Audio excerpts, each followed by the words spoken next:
नमस्कार, मैं तुषार गौतम। आप देख रहे हैं न्यू भारत न्यूज। राजस्थान के अंदर पहले पेपर लीक कांड चल रहा था, अब अंग प्रत्यारोपण कांड चल रहा है, कभी प्लाज्मा की तस्करी हो रही है। राजस्थान का हेल्थ सिस्टम वेंटिलेटर पर है। कहा जाता था पहले कि राजस्थान का हेल्थ इंफ्रास्ट्रक्चर इतना मजबूत है कि कोविड के दौरान पूर्व मुख्यमंत्री अशोक गहलोत ने काफी बेहतरीन काम किया और वीडियो कॉन्फ्रेंसिंग के माध्यम से प्रधानमंत्री नरेंद्र मोदी उस वीडियो कॉन्फ्रेंसिंग वीसी के अंदर तमाम राज्य के मुख्यमंत्री अटैच्ड थे, उसमें अशोक गहलोत की तारीफें की गई। लेकिन अब हमारे राजस्थान का सिस्टम वेंटिलेटर पर है। आगामी 1 महीने से क्या चल रहा है देखिएगा आप। एसएमएस अस्पताल राजस्थान जयपुर की राजधानी का सबसे बड़ा अस्पताल है। तमाम बड़े विशेषज्ञ यहाँ रहते हैं, एक्सपर्टीज रहते हैं। आपको एक बहुत बड़ी रोचक बात बताता हूँ।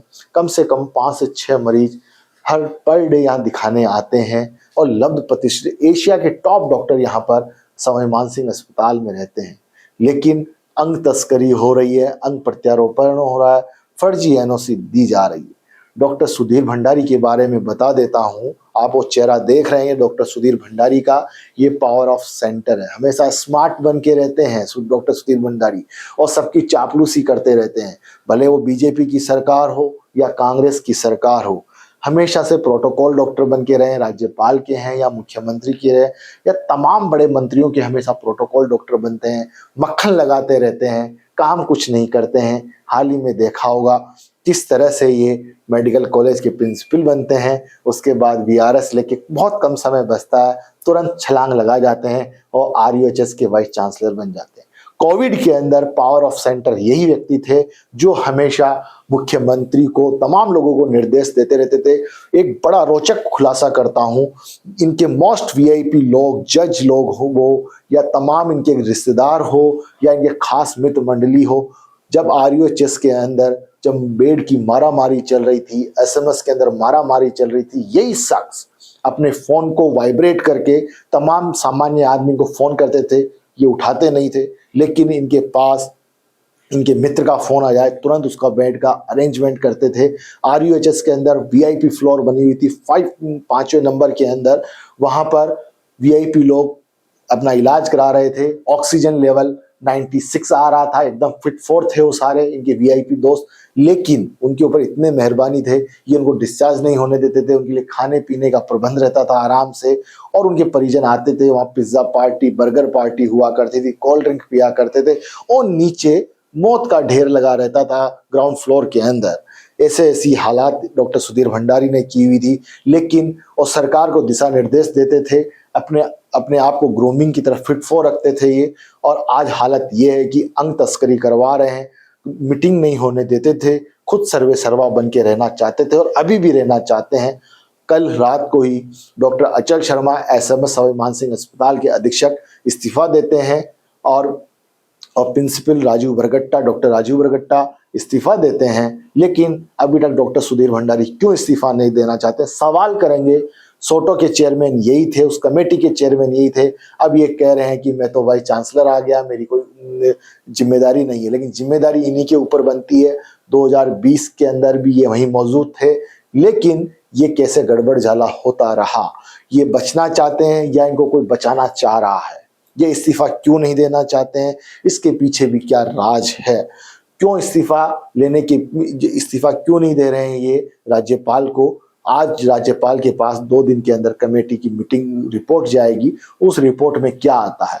यदि इनको बचाया जाता है तो सीधा सीधा मेहरबानी समझ लीजिएगा, और नहीं बचाया जाता है तो सरकार की जीरो टॉलरेंस वाली है कि हम भ्रष्टाचार को बर्दाश्त नहीं करेंगे, तो ये सरकार के लिए और आम जनता के लिए फायदा होगा। मेरा कोई एजेंडा नहीं है डॉक्टर सुधीर भंडारी को घेरने का, लेकिन पावर ऑफ सेंटर बने थे। हमारे पास काफी उदाहरण है, जिस तरह से व्यवहार किया गया। सबसे मीठी मीठी बातें करते हैं, लेकिन जब काम की बात आती है, कोई काम लेके जाता है, उसको एक कैंडी खिला के भेज देते हैं। ये इनका हमेशा से बर्ताव रहता है, ऐसा नहीं चलना चाहिए। बहुत बड़ी पोस्ट पर बैठे हुए हैं, ठीक है। तो एसएमएस अस्पताल काफी रेपुटेटेड है, लेकिन वहां पर ऐसी हालात होते हैं। वहीं जेके लोन अस्पताल के अंदर जो शनिवार को 4 तारीख को जो घटना घटित होती है, प्लाज्मा चोरी करते हैं। कटारिया जी लैब टेक्नीशियन है, ब्लड बैंक के अंदर। डॉक्टर सत्येंद्र वहाँ के इंचार्ज हैं, डॉक्टर कैलाश मीणा वहाँ के अधीक्षक हैं। एक दिन पहले डॉक्टर सत्येंद्र को पता लगता है कि यहाँ से प्लाज्मा चोरी हुआ है, लेकिन वो खबर को दबा के रखते हैं, वो प्रशासन को भी नहीं बताते हैं। दूसरे दिन बताते हैं, खबर लीक होती है, उसके बाद बताते हैं। एक पत्रकार फोन करता है डॉक्टर कैलाश मीणा को कि ऐसी ऐसी घटना हुई है। उसके बाद डॉक्टर सत्येंद्र डॉक्टर कैलाश मीणा अधीक्षक को बताते हैं क्यों इस मामले को दबाया गया एक दिन तक। डॉक्टर सत्येंद्र ने शायद कहीं वो भी लिप्त है उसके अंदर, ऐसा अंदाजा लगाया जा रहा है। बिना किसी के सहयोग से इतना बड़ा ये भ्रष्टाचार नहीं हो सकता। हम दावा कर रहे हैं, हमारे पास विश्वस्त सूत्रों के हवाले से खबर है, इसकी तुरंत जांच होनी चाहिए। कम से कम 4 से 5 लोग इसके अंदर सम्मिलित हैं और काफी लंबे समय से ये प्लाज्मा की तस्करी कर रहे थे। प्राइवेट अस्पतालों में 3,500 से लेके 4,000 के बीच में इसका सौदा कर रहे थे और एक तरफ मरीजों की जान चली जाती है।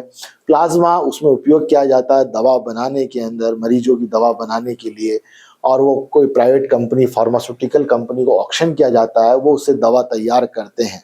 लेकिन उसकी आड़ में सरकार को कितना राजस्व का नुकसान हो रहा है आप देख रहे होंगे कि ऐसे ही, और सरकारी कर्मचारी हैं और एकदम परमानेंट हैं, लेकिन वो ऐसा हाल कर रहे हैं, देश के सिस्टम को बिगाड़ रहे हैं, राजस्थान की राजस्व को नुकसान पहुंचा रहे हैं। ये हमारा सरकारी लोकतंत्र है। यदि इसके ऊपर जल्द से जल्द कार्रवाई होती है तो सरकार की जीरो टॉलरेंस नीति है वो मुखबिर है, एकदम सही मानी जाएगी। लेकिन यदि इनका इस्तीफा नहीं होता है, इनको बर्खास्त नहीं किया जाता है, तो हो सकता है कि सरकार इनको बचाने के लिए, और सिर्फ भ्रष्टाचार का चुनावी शगुफा है भ्रष्टाचार को दूर करने का, यदि इनके ऊपर कार्रवाई होती है तो सरकार की भी वाहवाही होगी, जनता को भी लाभ मिलेगा। हम ऐसी रिपोर्ट दिखाते रहेंगे, आप देखते रहिएगा। सहयोगी अमित शर्मा के साथ मैं तुषार गौतम, न्यू भारत न्यूज।